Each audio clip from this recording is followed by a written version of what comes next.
Yan, ICC warrant versus Bato, valid kahit hindi dumaan sa lokal na hukuman. O, pakinggan natin yan. Ayon sa OSG, nakita po natin kung ano ang statement ng OSG na siyang kumakatawan sa ating gobyerno.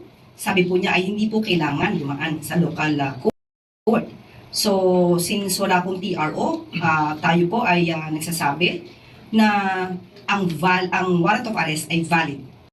Warrant of arrest daw ay valid. O, sinasabi daw ng Malacanang na walang TRO. Yon, okay tayo doon. Pero hindi sinasabi noon na yung warrant of arrest ay valid. Walang TRO pero hindi sinasabi noon na ang warrant of arrest ay valid. Papakita ko sa inyo itong tawag dito, itong ICC. Yan yung press briefer ng Supreme Court. Sabi dito, yung prayer for a temporary restraining order ay dinideny nila. Yung TRO, yung interim relief, yun yung eksaktong TRO, yung paghuli kay Senator Bato de la Rosa. Pero kasi alam nyo, kaya nila dininay pa itong TRO. Unang-una sa lahat, hindi pa ma-justify ng grupo ni Senator Bato de la Rosa kung ano yung implications ng pagkakahuli sa kanya. Halimbawa, nahuli ka. At sa pagkakahuli sa'yo, nahirapan ka, nalabag ang karapatang pantao dahil dito nga dahil nga sa pang-abuso. Oh. So dahil nga hindi siya nahuli, walang basihan yung Korte Suprema para ibigay yung relief sa iyo or yung TRO mo para ibigay. Kasi nga hindi ka naman nahuli kasi nakaalis ka naman, hindi naman na-serve sa iyo yung warrant. So yun yung nakikita natin dito na instance kung bakit. Pero sinabi dito sa ilalim na the SC only decided on the prayers for interim relief. Yung TRO for yung pag-aresto sa kanya. Hindi nito sinasabi na valid na yung warrant ng ICC. Hindi rin dito sinasabi na hindi na kailangang dumaan sa local judicial authority or competent judicial authority. Walang sinabing ganun dito. Sabi nga, the main issues raised by the parties in their pleadings and motions are yet to be resolved in the main case. Kasi itong TRO nila Bato de la Rosa, lang yan kaduktong yan noong certiorari, yung tawag dito, yung motion, tawag dyan. Basta yung certiorari na i-final nila sa Supreme Court, yung pinaka-main case, hindi pa kasi yun nadidesisyonan. Hindi pa rin nadidesisyonan yung certiorari para sa arrest ni Pangulong Duterte. Napakarami pa. Actually, at least mga 4 na kaso or 5 mga kaso yan na hindi pa na-address ng Supreme Court. Ngayon, etong TRO, dahil nga hindi pa natin na-address ito, hindi namin pwedeng ibigay itong TRO sa ngayon. Kasi nga kapag na-address na namin ito at nakapagbigay na kami ng mga valid reason bakit pabor or hindi pabor sa inyo, yun na yung pinaka-main na resolution na ilalabas. Kasi kung makikita mo dito sa press briefer nila, wala silang reason kung bakit nila dinenay yung TRO. Oo. Walang reason. So ang sinasabi dito, hindi pa daw sila, dinidesisyonan lang nila yung temporary restraining order na request para hindi siya arestuhin. Pero hindi nito sinasabi na yung ICC hindi na dapat dumaan sa competent local judicial authority na pwede na siyang arestuhin anytime. Hindi kasi nga ang punto rito, you cannot arrest someone nang walang warrant of arrest from the courts here in the Philippines. Hindi pa naman kinikilala ng Supreme Court, hindi naman sinabi ng Supreme Court dito na yes, the warrant of arrest ng ICC against Bato de la Rosa or for Bato de la Rosa is valid and can be imposed without local judicial intervention. Wala namang ganun sinabi. Basta ang sinabi lang dito, yung TRO na request mo for interim relief, yung hindi ka pwedeng arestuhin. Oo, hindi muna namin i-deny namin 'yon. Oo, pero malaking debate pa whether itong ICC warrant na ito ay dapat i-honor ng mga otoridad para arestuhin si Bato de la Rosa. Sinabi din naman ng presidente natin nung nakaraan na hindi siya aarestuhin. Sinabi ng DILG na hindi siya aarestuhin. Kaya nga nagtataka ako bakit si Claire Castro sabik na sabik at tarantang-taranta na maaresto si Bato. So mali itong sinasabi ni dito ni Abnormal na Claire Castro na pwede na siyang arestuhin. Ano pa yun? Yung ano lang, yung TROS yun sa pagpigil. Pinipigilan lang na yung TROS pinipigilan lang na arestuhin siya. Oo, pero hindi ibig sabihin nun na yung ICC warrant, valid na yun. Wala pa pong ganun. Or pwede bang mag-impose ang ICC sa atin? Wala pa pong ganun. Kasi nga, pinag-uusapan pa yan. Yun yung pinaka-main na kaso so the TRO, hindi mo na ibinigay ngayon, dininay muna yung TRO. Pero ongoing pa yung kaso. Hindi pa tapos. Kasi parang sinasabi nila dito, tapos na. Pwede na siyang arestuhin kahit wala ang lokal na hukuman. Hindi sinabi ng Supreme Court yun. Wala doon sa briefer ng Supreme Court na sinasabi nilang you may now arrest Bato de la Rosa even without the warrant of arrest from local courts. Wala pong ganun.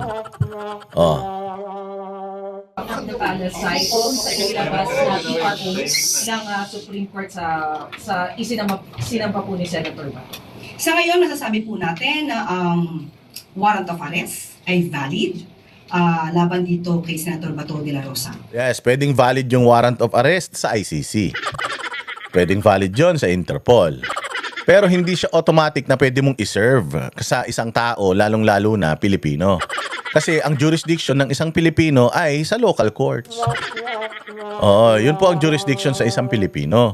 Kaya ako naniniwala ako, bagamat hindi tayo abogado at nakikinig naman tayo sa maraming mga argumento ng kaliwa, argumento ng kanan, mas naniniwala tayo doon sa argumento ng kanan kasi yung argumento ng kanan, yun yung argumento ng pagiging makabayan di ba? Hindi mo pwedeng isuko basta-basta yung yung isang kalahi mo nang hindi dumadaan sa proseso natin dito sa Pilipinas kasi ang batas ng isang Pilipino, ang sinusunod niyan yung batas ng Pilipinas. Hindi ko po pwedeng nahuli ako. Halimbawa, nagchonky ako, nagmamariwana ako dito sa Pilipinas. Nagmariwana ako sa Pilipinas, hinuli ako, tapos sasabihin ko, ano ka ba, nasa LA ako, nasa New York ako nung nakaraan, nagmamariwana naman ako doon, di naman ako hinuli. Kasi sa Amerika, pwede kang magmariwana kahit sa public place. Sa Pilipinas, bawal. So ito pang gobyerno ng Pilipinas, pwede kang huliin. Halimbawa, Amerikano ka, nagchonky ka dito sa Pilipinas, nagmarihuana ka. Sabi mo, hindi kasi sa amin sa Amerika nagmamariwana naman ako doon, di naman ako pwedeng hulihin kasi Amerikano ako At saka nasa isang state ako na legal lang magmariwana. Bakit nyo ko hulihin dito sa Pilipinas? Kasi nga, kapag nasa Pilipinas ka, kapag ang krimen ginawa mo dito sa Pilipinas, itong Pilipinas ang sa'yo, yung batas sa Pilipinas ang masusunod. Hindi pwedeng yung batas ng ibang bansa. Ngayon sinasabi ninyo ang ICC, isang bansa ba yan? Hindi siya isang bansa, pero international na yan. Hindi branch ng Pilipinas, ng gobyerno ng Pilipinas ang ICC. Tatlo man lang ang branches of government natin, executive, judiciary at saka legislative. Wala namang nakalagay doon na ICC. Ganun po yun. Kung nahuli ka, kung ikaw Pilipino, nandoon ka sa Amerika, gumawa ka ng mali sa Amerika, baliktarin naman natin, gumawa ka ng mali sa Amerika, lilitisin ka ba sa Pilipinas? Hindi. Yung batas sa Amerika kung saan ka nagkasala, doon nila ibabase yung karapatan mo. Sa kaso ni Senator Bato de la Rosa, wala naman siyang arrest warrant galing sa local court. Wala namang kaso na naisampa sa kanya. Ngayon meron siyang kaso sa ibang bansa. Katulad ni Bautista, ni Andy Bautista. Si Andy Bautista nagkaroon ng pagkakasala dito sa Comelec, tumakbo siya sa ibang bansa. Anong ginagawa natin? Pupunta ba yung mga pulis natin para hulihin siya doon? Yung bang mga warrant of arrest niya, pwede ba nating iserve doon? Hindi. Hindi, dadaan ka sa proseso. Makikipag-coordinate ka sa bansa. Halimbawa, nakakulong na siya sa Canada. Makikipag-coordinate ka sa Canada. And then sasabihin mo sa Canada na may kaso yan siya dito, meron man tayong extradition treaty, didinggin ngayon doon sa Canada. Yung extradition ni Bautista, whether i-extradite ba siya dito or hindi. Ganun po yun. Katulad na nga lang kay Zaldico. Halimbawa si Zaldico, di ba, nahuli nung nakaraan, di umano. Nahuli, na-stop o kung ano man. Na-hold siya doon sa Czech Republic. Naiuwi ba natin dito? Hindi. Kahit na napakarami niyang mga kaso rito, kahit na hindi. Bakit? Kasi nga, yung mga kaso niya dito, kaso niya yan dyan Hindi niyo pwedeng i-impose yung kung ano man ang meron kayong utos dyan, kung naka-death row na yan. Hindi niyo pwedeng i-utos yan dito kasi yung tao nandito, dahil nandito siya, yung batas dito, ang karapatan niyang gamitin o exhaust. Tama? Ganun din dyan sa ICC. So yung ICC, bagamat may pagkakasala na o may kaso na si Bato de la Rosa sa kanila at nag-issue sila na kailangan na nilang makuha si Bato para humarap sa kanilang korte, makikipag-coordinate, cooperate dapat ang ICC sa gobyerno ng Pilipinas. Hindi lang sa otoridad ha, sa korte. Kasi hindi naman pwedeng si ICC lalapit na lang sa pulis eh. Hindi naman pwedeng yung gobyerno natin lalapit sa pulis para makuha si Zaldico. Hindi. Dadaan yan sa mga proper channels at may mga proseso yan bawat bansa. So itong ICC warrant ni Bato, maaaring valid ito sa ICC pero hindi siya imposable dito sa Pilipinas kahit na dati tayong miyembro ng Rome Statute. Kasi nga, meron ngang mga batas na even the Rome Statute says na kailangan siguraduhin na dumaan sa tamang proseso at merong intervention or at least man lang na i-coordinate yan sa competent judicial authority. At hindi po competent judicial authority ang ang DOJ. Fiscal lang po sila, hindi po sila korte. So klaro po tayo doon yung TRO, yung interim relief hindi in-issue, hindi binigyan ng payag or hindi pinayagan ng Supreme Court. Pero the case itself, the certiorari, yung kaso mismo na i-file ng kampo ni Bato de la Rosa is yet to be resolved or tinatry pa pong resolbahin. At kung ma-resolba yun at sinabi doon sa main case na i-file nila sa Supreme Court na hindi pwede ang ICC mag-impose dito sa atin nang hindi dumadaan sa ating local courts, yung TRO na yan automatic na yan, approved na yan. Automatic po approved na yan. So hindi na siya denied kasi ang pinakabuod, sabi nga, yung nire-request niyo na interim relief, mabilis kasi yan ngayon kasi agad-agad na yan eh. Hindi ko ibibigay yan sa iyo kasi nga pinag-aaralan pa namin to. Kasi pag ito dinesisyonan namin pabor sa inyo, yang mo na yan, yang TRO mo na yan, X na yan. X na yan. Hindi na yan pwedeng gamitin or hindi kumbaga irrelevant na yan. Ito yung importante. At kasama dito sa dinidesisyonan namin ngayon, kasama yan yung nire-request nyo na yan. Ganun yung ibig sabihin noong pag-deny nung TRO. Hindi siya parang it's a go signal na pwede nang arestuhin si Bato. Hindi siya ganun. Kasi atat na atat kayo arestuhin si Bato. Ang presidente na natin mismo ang nagsabi na wala siyang order na arestuhin si Bato. Bakit gusto niyo bang arestuhin kasi? Hindi nyo ba kayang antayin? Hindi nyo ba kayang antayin yung nakapag-antay na kayo ng ilang taon Hindi nyo ba kayang antayin yung desisyon ng Supreme Court? Pwede nyo naman i-pressure yung Supreme Court Kasi kung sasabihin ng Supreme Court na kailangan ng huliin si Bato de la Rosa at dalhin na yan sa ICC agad-agad, wala namang magagawa si Bato Doon, by then, since batas na siya, at since meron ng resulta at desisyon ng korte, wala na talaga magagawa si Senator Bato submit himself.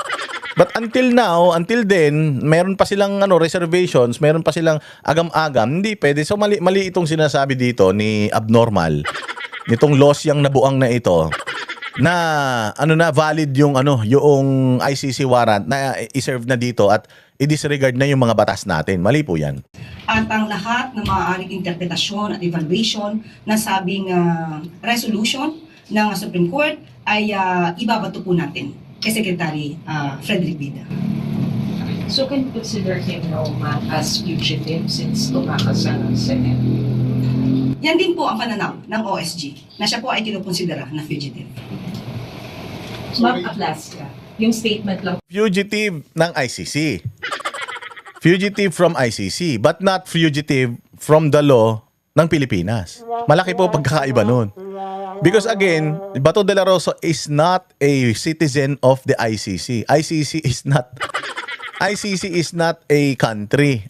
So when you say, halimbawa, ako, Pilipino, may kaso ako dito, tinakbuhan ko, pumunta ako ng Japan. So fugitive from justice ako dito sa Pilipinas, but I'm not a fugitive from justice in Japan because wala akong nilabag na batas doon So ngayon, itong sinasabi mo na fugitive from justice, linawin mo. Fugitive na siya dahil may warrant na ang ICC sa kanya. So fugitive na siya. Actually, hindi pa nga din pwedeng tawaging fugitive Kasi ang masasabi mong fugitive, yung inaresto ka na, tapos tumakas ka, yan ang fugitive. Hindi ka pa na-aresto Kapag hindi ka pa na-aresto, hindi ka pa fugitive niyan. Hinahanap ka ng korte, gusto kanilang humarap sa kanila pero hindi ka pa humaharap. Hindi siya fugitive. Ang fugitive tumakas. Nahuli, tumakas, yan 'yun. Yan ang fugitive. O kaya, fugitive from the law, oo, di ba? Masasabi mo na fugitive from the law kapag nagdesisyon na ang korte. Let's say, for example, nagdesisyon na ako, katulad kay Franz Castro, na child abuser siya. O, tapos, sinabi na makukulong siya ng ganito, kailangan makulong siya ng ganito, and then, hindi siya nagpapakita, hindi siya nagpapahuli. Ayun, fugitive na yun. Kapag mayroon ng may desisyon na. Pero kung ganito na naghi-hearing pa lang, hindi pa fugitive of law yan. Oo, he just doesn't want to present himself and hindi lang siya nakikipag-cooperate because alam niya na delikado yung delikado, may masama kayong balak sa kanya. Na-splice daw yung video na pinresent mo.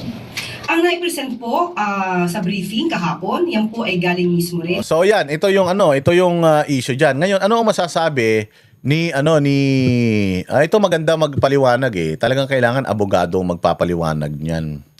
Ito si Harry Roque ay international lawyer at si Harry Roque ay fugitive from the law of the Philippines. Hindi pa man siya nahuhuli. So, he's just avoiding arrest. He is avoiding an initial arrest. Kasi initial arrest pa lang naman yung ina-avoid niya, hindi pa naman siya convicted criminal. Hindi pa naman siya na-convict bilang human trafficker. Kasi human trafficking ang kaso niya So meron inisyu sa kanya na subpoena, may inisyu sa kanya na na warrant of arrest. Kapag siya ay na-arrest tapos tumakas siya, di ba? Pag siya ay na-arrest tapos may bail yung kanyang pagkaka-aresto, yung kaso niya may bail, nag-bail siya, so pansamantalang pinalaya siya, di ba? Hindi naman sinabi na pansamantalang fugitive ka. Hindi naman ganun. Magiging fugitive ka lang kapag ikaw ay nahuli tapos umalis ka ng walang pasabi-sabi.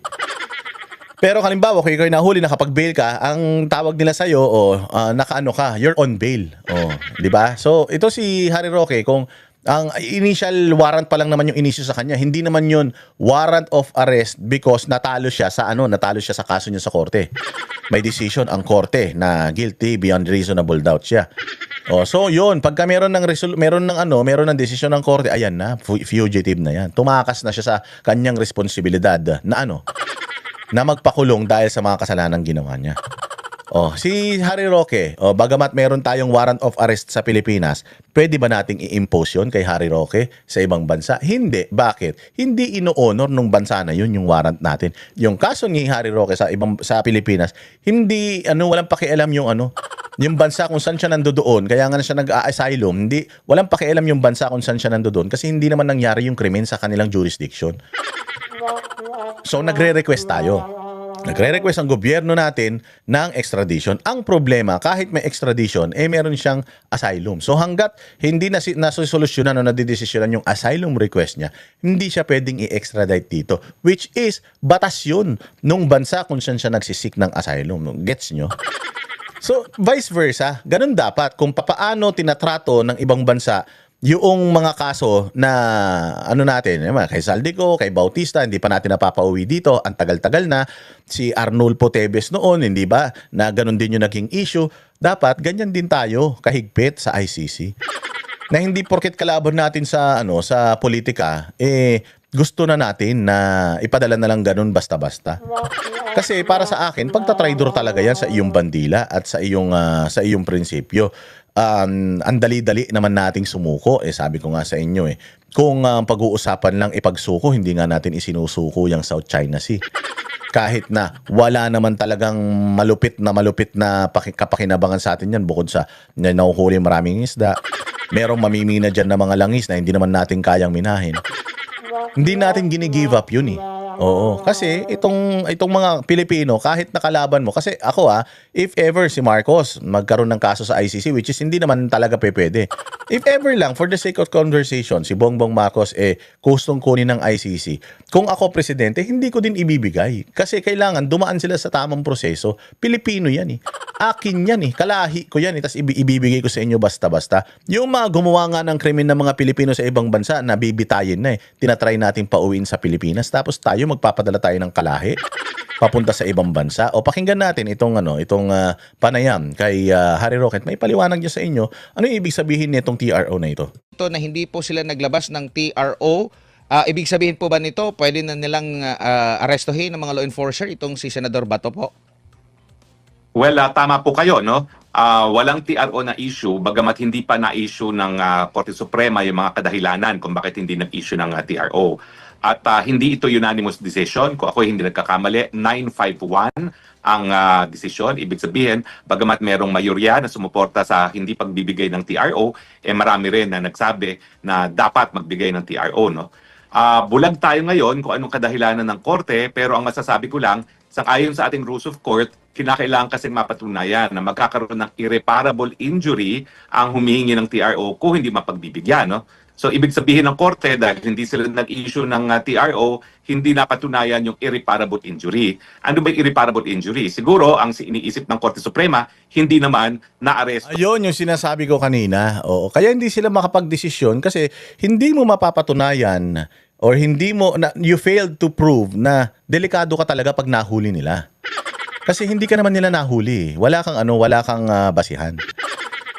Pero magandang argumento sana dito na ang basihan po namin yung nangyari kay Pangulong Duterte na ipinadala na siya doon. Pagdating mo kasi doon sa The Hague, wala na lalo na kahit mag-issue ang Supreme Court halimbawa doon sa mga TROs or mga certioraries na final nung inaaresto pa lang si Pangulong Duterte. Kahit mag-desisyon sila na mali yung manner ng pag-aresto sa kanya, hindi dumaan sa tamang proseso, therefore illegal yung arrest. Do you think iuwi ng ICC si Pangulong Duterte dito sa Pilipinas? Kahit Pilipino siya? Kahit i-request natin na umuwi, tayo nga bring him home tayo ng bring him home. Pero even if the courts here will request for President Duterte to be brought back to the Philippines, the ICC will not honor it. Why? Because we are superior. Ganun sila eh. We are superior. Mas mababa kayo sa amin. I-request nyo lang hanggat kaya nyo, hanggat gusto nyo i-request. It's still up to us whether pagbibigyan namin yung request nyo or not. Nandito na siya eh. That's the main goal. Ganun po yun. Masasaktan tayo kapag ganun. Di ba nag-issue ang Supreme Court tapos hindi in-honor ng ICC. Tapos ang sasabihin nyo, kasi nga yung batas natin doesn't apply sa International Criminal Court. Ayun na nga. So dapat ganun din tayo, pinoprotektahan din natin yung interest natin. Yung batas ng ICC dapat hindi rin agad-agad imposable at ipinapatupad na kagad, implementable dito sa Pilipinas.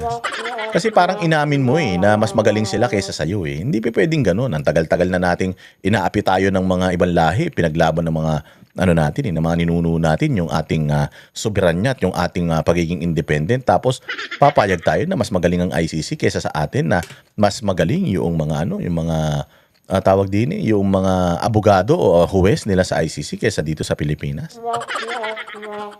So itong si Senator Bato, no? So walang irreparable injury kung hindi sila mag-i-issue ng TRO dahil nananatili pa ring malaya itong si Senator Bato. Yan naman po ay haka-haka ko lamang dahil wala pang desisyon ng Korte Suprema, no? Antayin po natin ang desisyon dahil lininaw ng Korte Suprema na ang desisyon nila ay para lamang sa TRO at maglalabas talaga sila ng decision on the merits.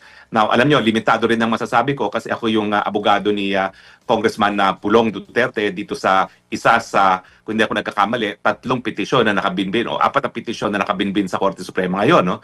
At inaasahan natin na yung desisyon ng Korte mismo ang magbibigay linaw kung talaga bang pwedeng ma-serve ang warrant of arrest na inisyu ng ICC na hindi dumadaan sa lokal na hukuman o yung issue rin na yung bago bang promulgated rules on extradition na ang Korte Suprema mismo ang nag-promulgate ay applicable pagdating sa ICC. Antayin po natin ang desisyon. Ang mensahe ng Korte Suprema, magdidesisyon kami, lahat ng partido, antayin ang desisyon.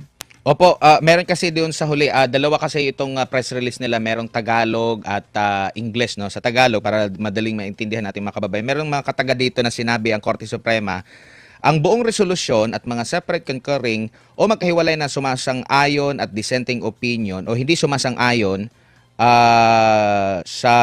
ayon sa opinion ng mga miyembro ng Korte Suprema ay upload nga sa website. Ang interim relief o pansamantalang lunas lang ang napagpasyahan ng Korte Suprema.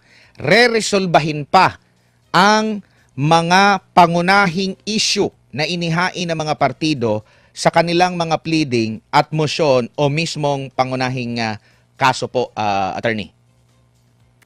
Well, para nga maintindihan niya ng lahat, no, kasama na mga alagad ng batas, lininaw ng Korte Suprema, magdedesisyon sila sa kasong ito. They have taken cognizance of this case at ay inaasahan ng Korte Suprema para manatili ang kapayapaan, lahat ng partido ay mag-antay sa kanyang desisyon. Kasi kung talagang sasabihin ng Korte Suprema na hindi nila aaktuhan itong kasong ito, walang ganyang kulitilya.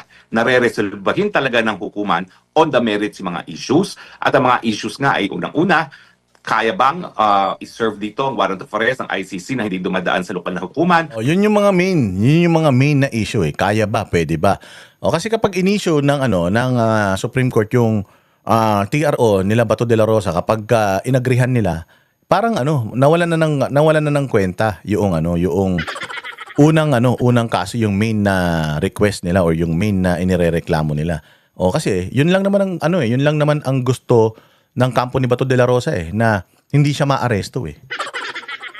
So parang inano na nila. Dahil ongoing pa tong main case at kasama naman dito sa main case pag nadesisyonan ito, yaang TRO ninyo, i-ekis na natin 'yan. Mag-focus na lang tayo dito sa main case. Ito ang nire-resolbahan namin ngayon, ganun 'yun. So hindi ibig sabihin nun parang pinalalabas ng Malacanang at ng mga otoridad nagdesisyon na ang Korte Suprema, pwede na siyang arestuhin. Hindi yun ganun. Meron pa ring nakabinbin na main case. Yung temporary relief lang yung kanilang dinesisyonan, dininay nila yon, but the main case na i-file nila Attorney Torion, it's still ongoing at yet to be resolved, sabi nga. At pangalawa, kung yung recently promulgated rules on extradition na Korte Suprema mismo ang nag-promulgate ay applicable sa ICC o applicable lamang kapag mga bansang dayuhan ang nagre-request ng extradition ng isang Pilipino. Opo, so yet to be seen pa po ito. So dapat standby lang din yung mga sinasabing atat na mag-aresto dito kay Yun. Ngayon, ikaw kasi ganito yan Ano bang mawawala sa'yo bilang isang bansa? Ano bang mawawala sa'yo kung aantayin mo yung desisyon ng Korte Suprema? Bakit mo kailangang ipadala na kagad doon yung tao? Yung kay Pangulong Duterte nga, tingnan nyo yung kay Pangulong Duterte ang tagal na, 1 taon mahigit na, ni hindi pa nagsisimula yung trial. Nandoon naman na yung main character, nandoon naman na si Pangulong Duterte. Kung totoo naman na kailangan siyang ipadala dun sa dahig para humarap sa dahig, kaya naman nating gawin yun. I-delay lang natin ng konti, bibigyan lang natin ng konting courtesy yung tao na ipapadala natin doon. Bibigyan lang natin siya ng kumbaga parang ng proseso. May kaso ka sa ICC. Gusto ka nilang arestuhin. Pwede ka naman namin ipadala. Pwede naman na. Kaya lang Pilipino ka Pilipino din ako 'di ba? So ang gawin natin, yung karapatan mo, which is sinasabi ng batas na dalhin dito sa ganito, ididalhin natin dito. Kung gaano man katagal, that's part of the process. Hindi naman pwedeng basta-basta na lang magdesisyon yung korte dahil buhay man ng tao yan. Hindi ba? Ngayon sasabihin nyo, bakit? Madidelay na naman yan. Justice delayed is justice denied. Hindi po. That's the process. Ganun po talaga yun. So ako, may kaso ka na doon, ipapadala kita doon kapag okay na ang lahat. Bakit kailangang ipadala na kita doon ngayon tapos saka na lang natin pagtalunan? Kung tama ka bang ipadala doon, maling-mali po yun. Tayo bilang isang Pilipino, hindi man tayo mga matalinong tao, pero para sa akin, maling-mali po yun. Kailangan, dumaan tayo sa tamang proseso. Hindi naman sinasabi ni Bato de la Rosa na, hindi ako magsasubmit dyan. Sinabi nga ni Bato de la Rosa na, since ang ICC is there and is there for a reason, may purpose siya, so, nandito man ako sa Pilipinas, dito man nangyari yung krimen, gusto ko nga sana dito kayo magsampa, pero kung ayaw nyo dito magsampa, di ko naman kayo mapipilit. Mas gusto ko ngayon, wala akong kaso dito sa Pilipinas. Pero sana, pabayaan natin na yung mga korte ang mag-interpret, mag-intervene at magsabi, mag-utos kung ikaw ba ay dapat na ipadala doon o hindi. Ngayon, siguro kung mag-uutos naman ng korte, halimbawa ang Korte Suprema, nagsabi ng Korte Suprema na kailangan padaanin yan sa local judicial authority.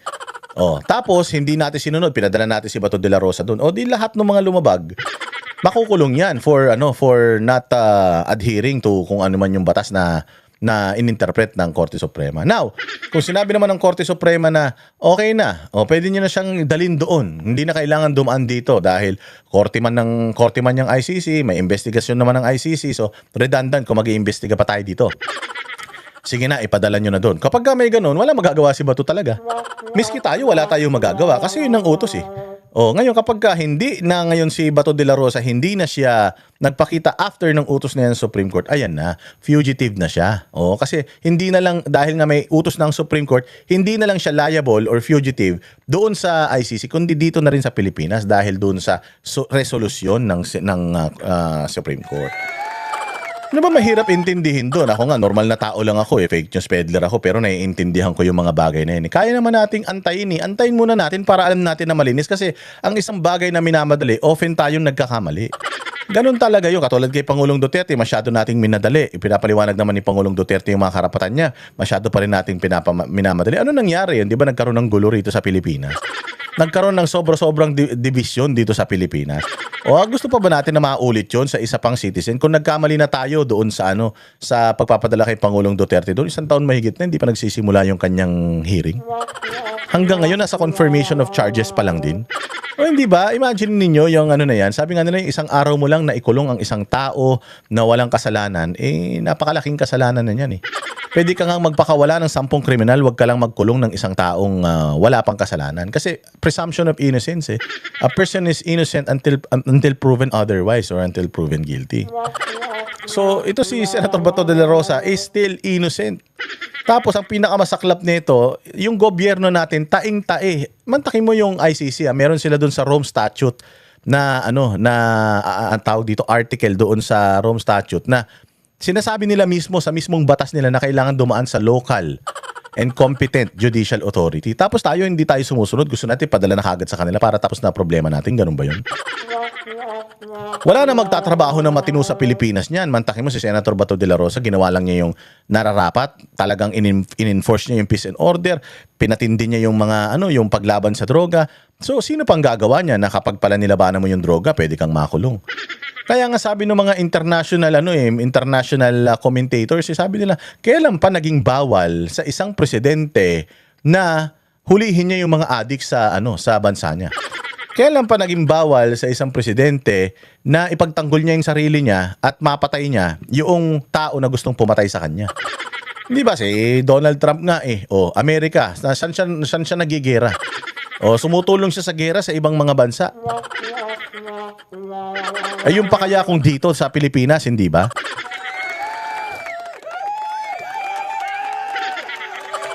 Si Pangulong Duterte, nilabanan niya ang korupsyon. Nilabanan niya ang droga. Ang dami niyang mga ginawang kabutihan sa bayang Pilipinas. Pero bakit ganun? Bakit parang lumalabas, siya pa yung pinakulong? So ganun na ba talaga? Kapag masama ka, magstay ka sa power, kapag loko-loko ka, ipapatapong ka na lang or ipapakulong ka na lang. Kasi parang gano'n na mangyayari. Tingnan mo sinasabi ni Falsis na abnormal. Sabi ni Falsis na abnormal, dapat daw si Senator Robin Padilla sampahan ng kaso sa ICC for obstruction of justice. Di ba? Parang wala na tayong korte dito.